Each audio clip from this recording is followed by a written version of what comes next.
So we have Maggie up here ready for her next train retrieve session, and we're going to start this off by just having her walk up and down the table. I'll move with her. We're going to make sure that she feels comfortable before we get started. All right, come on. Good. All right, come on. You can see she's doing a pretty good job with this. Now we're going to work on some hold again with her.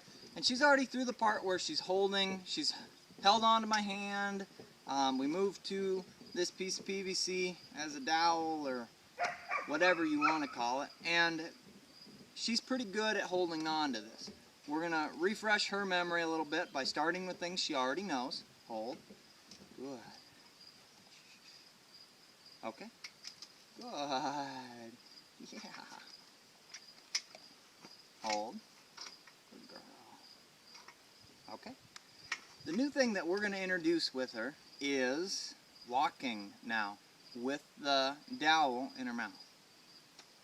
Hold. Okay. We'll unhook her here. Now, this is where I would assume she may take a step or two, and then we're going to reward her for that. If she drops it, we've got our collar ready. We're using a low level of stimulation just to help remind her, I need to be holding on to that. I'm going to feel the collar if I drop it. Hold. Good girl. Okay, good. We'll move back down here. We want to make sure we're always moving. The more we're moving, the more comfortable the dog's going to remain up here. A lot of times what can happen is if we do everything stationary, the dog will start to not want to move. They'll start freezing, or they'll think they can't move up and down the table. So we can avoid that by just moving a lot during the whole process. Hold. Hold. Good. Good. Okay. Hold. All right, come on. Now we want to continue to challenge her. Okay, come on. Hold. By moving longer distances, helping her to change directions more, and make sure that we're adding to it so she's learning more, but we're not really tricking her into failing. She'll make mistakes along the way, and we'll be able to help her through it. Hold. Another way that we can continue to, come on.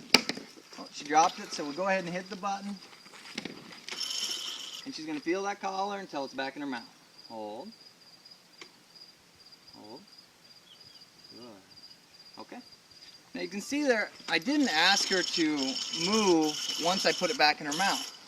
I want to make sure to help her through that time that she made a mistake by not asking her to move again right away. We went to something she already knows, which is holding the dowel in her mouth while not moving. We'll be able to add more things to this process as we go along to make it more challenging, but not trick her into failing. Hold. Changing directions more. Hold. Stopping.